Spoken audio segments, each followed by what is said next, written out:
नमस्कार दोस्तों, एक बार फिर से आप सभी का स्वागत है। जय श्री राम, जय बागेश्वर धाम, जय जय हनुमान। दोस्तों, आजकल कई लोग ऐसे हैं जो कि अपने आप को बर्बाद करने में लगे हुए हैं, क्योंकि कुछ लोग दान करते वक्त ऐसी चीजों का दान कर देते हैं कि जिनका दान नहीं करना चाहिए। और श्री कृष्ण भगवान जी कहते हैं, जो भी व्यक्ति इन 7 चीजों का दूसरों को देते हैं तो वह व्यक्ति अपने आप को बर्बाद कर रहा है, अपना भाग्य खराब कर रहा है। अगर आप भी इन 7 चीजों में से किसी दूसरे की भलाई के लिए उसे दे रहे हो तो समझ लो आप अपनी जिंदगी को बर्बाद कर रहे हो। दोस्तों, आजकल कौन नहीं जानता बागेश्वर बालाजी, उनके द्वारा बताए गए उपाय। कई भाई लोग अपने घर में हैं, बिना सोचे समझे 100% विश्वास के साथ उनके बताए गए रास्ते पर चलते हैं और घर की दिशा और दशा दोनों ही बदल देते हैं। दोस्तों, आजकल इंसान ही अपने पैरों पर कुल्हाड़ी मारने लगा है। अर्थात कहने का मतलब यह है कि खुद ही गलती करता है, फिर कहता है, हे भगवान तुमने मेरे साथ ऐसा क्यों किया। ऊपर से भगवान को दोष देने लगता है। और दोस्तों, आप भी यह गलती अपने घर में कर रहे होगे, तभी आपके घर में नेगेटिव ऊर्जा का आना शुरू हो गया होगा। और दोस्तों, जब हम इस तरह के काम करते हैं घर में, तो दोस्तों घर की दशा और दिशा दोनों ही बिगड़ जाती है। दोस्तों को भूलकर भी इन 7 चीजों को किसी को भी ना दे, नहीं तो आपको सड़क पर आने में कुछ वक्त ही लगेगा। दोस्तों, भगवान श्री कृष्ण के अनुसार मनुष्य को अपने घर की चीजें भूल से भी दूसरों को कभी उधार में अथवा भेंट में नहीं देनी चाहिए। इन चीजों के साथ ही घर से लक्ष्मी भी चली जाती है। दोस्तों, हमें बचपन से ही सिखाया जाता है कि दूसरों की मदद करने से, दूसरों को दान देने से मनुष्य को पुण्य मिलता है। भगवान श्री कृष्ण के अनुसार जो मनुष्य अच्छे कर्म करते हैं उन्हें उसका अच्छा फल ही मिलता है। परंतु कुछ चीजें ऐसी होती हैं जो आपको भूल से भी दूसरों को नहीं देनी चाहिए, क्योंकि ये चीजें अगर आप दूसरों को देते हैं तो इन चीजों के साथ आपके घर की सुख समृद्धि भी चली जाती है, क्योंकि इन्हीं चीजों के साथ आपके घर की शांति, सुख समृद्धि जुड़ी हुई होती है। अगर ये चीजें आप दूसरों को दे देते हैं तो आपको दरिद्रता का सामना करना पड़ सकता है। दोस्तों, वीडियो में आगे बढ़े हैं उससे पहले यदि आपने अभी तक चैनल को सब्सक्राइब नहीं किया है तो वीडियो को लाइक करके चैनल को सब्सक्राइब जरूर करें।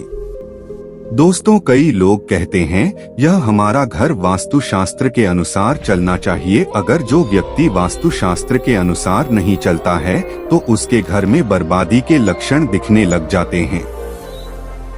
आपको बर्बाद नहीं होना है, आपके घर को बचाना है। आपके घर में रहने वाले हर सदस्य ठीक रहे तो रसोई घर में यह गलती मत करना कभी। और दोस्तों, ईश्वर कहते हैं कि जो भी व्यक्ति अच्छे तरीके से पूजा पाठ करता है उसे मैं स्वीकार करता हूँ, उसकी हर मनोकामना को मैं पूरा करता हूँ। दोस्तों, विष्णु पुराण में इन चीजों का उल्लेख किया गया है। इन चीजों का संबंध माँ लक्ष्मी से माना जाता है और हम सभी जानते हैं कि माँ लक्ष्मी का हमारे जीवन में कितना अधिक महत्व है। जिस घर पर माँ लक्ष्मी की कृपा होती है वहाँ पर सदैव धन, वैभव, सुख, शांति का आगमन होता है। अगर माँ लक्ष्मी किसी कारणवश रुष्ट हो जाती हैं, तो घर से सुख, संपत्ति और वैभव भी नष्ट हो जाता है। इसलिए आप यह ध्यान में रखें कि अपने घर में मौजूद ऐसी चीजें जिनका संबंध माँ लक्ष्मी से है, दूसरों को कभी उधार में ना दें। जो भी व्यक्ति आज इन 7 चीजों को अच्छी तरीके से जान लेगा तो वह व्यक्ति किसी को भी नहीं देगा और उसके घर में सुख शांति रहेगी। दोस्तों, आज कुछ भी हो जाए, आप इन 7 चीजों के बारे में जानकर ही जाना है। व्यक्ति चाहता है कि उसके जीवन में सुख शांति बनी रहे और घर पर धन का अभाव न रहे, लेकिन केवल मेहनत करने से व्यक्ति की यह चाहत पूरी नहीं होती है। कई बार ऐसा होता है, आमदनी अच्छी होने और खूब मेहनत करने पर भी घर पर धन का अभाव बना रहता है। इसका कारण है जाने अनजाने में हुई गलतियां। शास्त्रों में ऐसी कई नीतियों के बारे में बताया गया है जिसका पालन करने पर जीवन की कई समस्याएं दूर हो जाती है। दोस्तों, इतना ही नहीं, इन नीतियों का अनुसरण करने पर घर परिवार में सदैव खुशहाली बनी रहती है और माँ लक्ष्मी की कृपा से कभी पैसों की कमी नहीं रहती है। दोस्तों, गरुड़ पुराण, जो कि हिंदू धर्म का महत्वपूर्ण ग्रंथ माना जाता है, इसमें ऐसी कई बातों का उल्लेख मिलता है जो कि गरीबी और दरिद्रता का कारण बनती हैं। अगर आप इन कामों को करते हैं तो आज ही इसे छोड़ दें, वरना कई तरह की परेशानियां झेलनी पड़ सकती है। अब यहाँ पर कुछ दोस्त ऐसे भी होंगे जो हमारी बातों को हल्के में लेंगे क्योंकि उन्हें वास्तुशास्त्र का ज्ञान नहीं है। इस पर एक कहावत भी प्रचलित है कि बंदर क्या जाने अदरक का स्वाद। अर्थ यह है, कोई भी व्यक्ति वास्तुशास्त्र के बारे में नहीं जानता है तो फिर इन उपायों में या वीडियो देखने वह विश्वास ही नहीं करता है। इसलिए दोस्तों, सही सटीक 100% जानकारी के साथ में जानने के लिए इस वीडियो से जुड़ जाना। दोस्तों, वीडियो को आगे बढ़ाते हैं। दोस्तों, आपके पास अभी जितने भी काम है उनको साइड में रख दीजिए। ध्यानपूर्वक जो आपको बताया जा रहा है उसे देखिए और सुनिए। दोस्तों, सबसे पहली चीज है पत्नी के गहने। दोस्त, स्त्रियों के आभूषणों को माँ लक्ष्मी का प्रतीक माना जाता है। सुंदर आभूषणों से सुशोभित स्त्री माँ लक्ष्मी के प्रतिबिंब की तरह दिखाई देती है। इसलिए जब भी हम गहने खरीदते हैं तो सबसे पहले माँ लक्ष्मी के सामने रखकर उनकी पूजा करते हैं और इसके बाद ही उन्हें पहनते हैं। घर की स्त्रियों को घर की लक्ष्मी माना जाता है। उनके गले में आभूषणों का होना सुख समृद्धि को दर्शाता है। इसलिए अपने पत्नी के गहने कभी किसी को उधार में या दान में या दूसरों को इस्तेमाल के लिए कभी देने नहीं चाहिए। खासकर सुहागिन महिलाएं अपना मंगलसूत्र, पायल और बिछिया कभी किसी अन्य महिला को इस्तेमाल के लिए न दें। इससे घर की बरकत और भाग्य भी उन गहनों के साथ चला जाता है और माता लक्ष्मी अत्यंत रुष्ट हो जाती हैं। इसलिए अपने घर में सुख समृद्धि बनाए रखने के लिए इन गहनों को दूसरों को इस्तेमाल करने के लिए ना दें। दोस्तों, कई महिलाएं तो ऐसी भी होती हैं जो कि अपने गहने पहली पसंद नहीं आती है और दूसरी महिला के गहने की शैली और बनावट पसंद आती है, जिसके कारण महिलाएं अपने गहने पहनने के लिए एक दूसरे से बदलाव कर लेते हैं। परंतु दोस्तों, ऐसा करने मतलब है कि आप अपने घर से माँ लक्ष्मी जी को रूठ कर रहे हो और घर से बाहर भेजने की तैयारी कर रहे हो, क्योंकि आभूषण या गहने महालक्ष्मी जी का प्रतीक होता है और आपके अपने गहने ही आपको पहनने चाहिए। किसी को भी दूसरे के गहने नहीं पहनने चाहिए। दोस्तों, दूसरी चीजें झाड़ू। दोस्तों, झाड़ू जो सफाई के लिए काम आता है, हमारे घर से नकारात्मक ऊर्जा को दूर करता है। उसे माँ लक्ष्मी का प्रतीक माना जाता है। ऐसा माना जाता है कि झाड़ू में माँ लक्ष्मी का निवास होता है। इसलिए अपने घर की झाड़ू कभी किसी को उधार में या उपयोग के लिए ना दें। अगर झाड़ू खराब हुई है तो उसे किसी प्रवाहित जल में बहा दें, लेकिन उसे किसी को उधार में ना दें या कचरे में ना फेंकें। क्योंकि अगर आपके घर की झाड़ू कोई दूसरा उपयोग करता है तो इसका असर आपके घर की सुख शांति पर पड़ता है।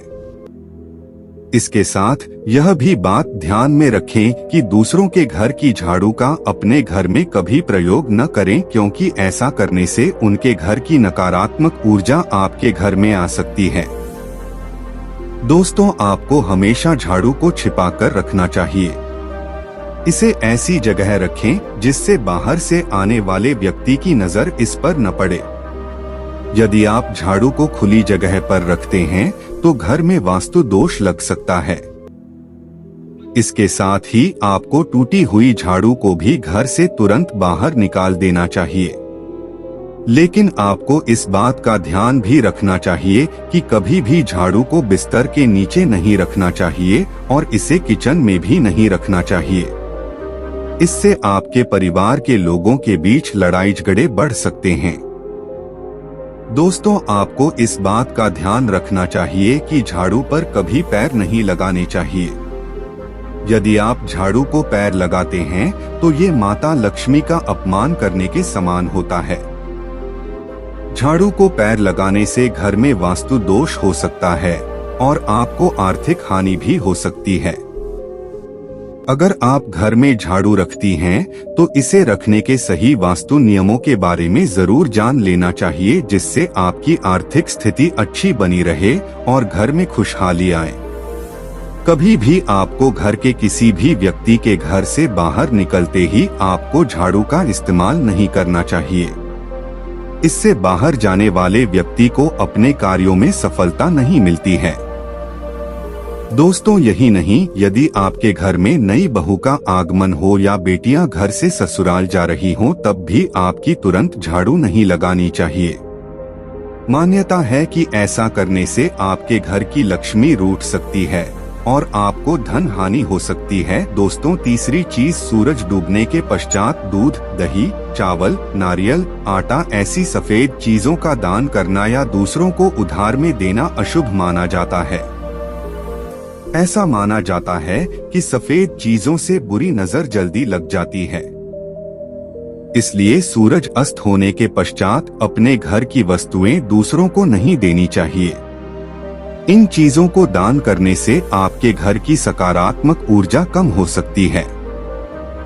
अगर आप किसी को देना ही चाहते हैं तो उन्हें बाजार से खरीद कर दे सकते हैं, परंतु अपने रसोई घर से उठाकर भूल से भी दूसरों को ना दें। खासकर नमक तो भूल से भी नहीं देना चाहिए। चौथी बात दोस्तों, माँ लक्ष्मी धन की देवी हैं। माँ लक्ष्मी हमारे घर में सदा विराजमान हैं। ऐसा हमें सदा ही प्रयास करना चाहिए। जिस घर पर महालक्ष्मी की कृपा होती है, वहाँ पर धन की वृद्धि अवश्य होती है। इसलिए अगर आपने अपनी पत्नी के पास कोई धन रखा हुआ है, तो वह पैसा किसी को उधार में नहीं देना चाहिए। अगर आप किसी को अपनी पत्नी के पास रखा हुआ धन उधार में देते हैं, तो आपके घर से लक्ष्मी चली जाती है और भविष्य में आपको पैसे की तंगी का सामना करना पड़ सकता है। खासकर त्योहार एकादशी के दिन अपने तिजोरी में रखा हुआ धन दूसरों को कभी न दें। दोस्तों, पांचवी बात दोस्तों, महालक्ष्मी वैभव प्रदान करने वाली, सौभाग्य देने वाली ममता की मूरत है। साथ ही वह अन्नपूर्णा भी हैं। इसलिए हम अन्न ग्रहण करने से पहले मां अन्नपूर्णा को धन्यवाद अवश्य करते हैं। रसोई घर की शुद्धता और संपन्नता उतनी ही आवश्यक है जितनी धन की पांचवी वस्तु है। रसोई घर का चकला, बेलन और तवा। जी हाँ, आपने रसोई घर का चकला, बेलन और तवा दूसरों को कभी इस्तेमाल के लिए या उधार में नहीं देना चाहिए। ये चीजें दूसरों को देने से आपका भाग्य भी उन्हीं के साथ चला जाता है और माँ लक्ष्मी को अत्यंत प्रिय है। इसलिए ऐसा कभी ना करें। अपने घर का चकला, बेलन या तवा दूसरों के उपयोग के लिए कभी ना दें, नहीं तो आपके घर में दुर्भाग्य का वास हो सकता है। दोस्तों, छठवीं चीज है नुकीली वस्तुएं जैसी चाकू, कैंची तथा तलवार आदि भी कभी दान में नहीं देना चाहिए। ज्योतिष विद्या में ऐसा करना नुकसानदायक बताया गया है। माना जाता है कि नुकीली वस्तुओं का दान करने से परिवार की सुख शांति भंग होती है। इसके अलावा घर के सदस्यों के बीच तनाव बढ़ने के साथ और रिश्ते खराब होने की भी आशंका रहती है। दोस्तों, कई बार लोग अन्य चीजों के साथ स्टील के बर्तन भी दान में देते हैं, लेकिन ज्योतिष शास्त्र के अनुसार स्टील के बर्तनों का दान करना हमारे घर के लिए अशुभ हो सकता है। धार्मिक मान्यताओं के अनुसार स्टील के बर्तन दान करने से परिवार की सुख शांति भंग होती है और झगड़े बढ़ते हैं। इसकी वजह से घर में आर्थिक तंगी बनी रहती है। इसलिए स्टील के बर्तन दान करने से बचना चाहिए। अगर आप भी स्टील का बर्तन दान करते हैं तो आगे से ना करें। दोस्तों, कभी भी प्लास्टिक से बनी चीजों का दान नहीं करना चाहिए। दोस्तों, सूर्यास्त के बाद प्याज और लहसुन दान नहीं करना चाहिए। दोस्तों, सातवीं चीज है फटे हुए ग्रंथ और किताबें। माना जाता है कि कभी भी फटे हुए ग्रंथ और किताबों का दान नहीं करना चाहिए। इन चीजों का दान करना अच्छा संकेत नहीं माना जाता है। तेल, कभी भी इस्तेमाल किया हुआ तेल या खराब हो चुके तेल का दान नहीं करना चाहिए। तो दोस्तों, ये थी वो 7 चीजें जो दूसरों को कभी उधार में नहीं देनी चाहिए। दोस्तों, यदि आपको हमारे द्वारा दी गई यह जानकारी पसंद आई है तो वीडियो को एक लाइक और चैनल को सब्सक्राइब जरूर कीजिए और साथ ही साथ इस वीडियो को अपने दोस्तों और रिश्तेदारों के साथ भी शेयर कीजिए। अब आप हमारे साथ एक बार भगवान श्री राम के नाम का जयकारा लगा दीजिए। जय श्री राम, जय बागेश्वर धाम। अपना ध्यान रखिए, स्वस्थ रहिए, सुरक्षित रहिए।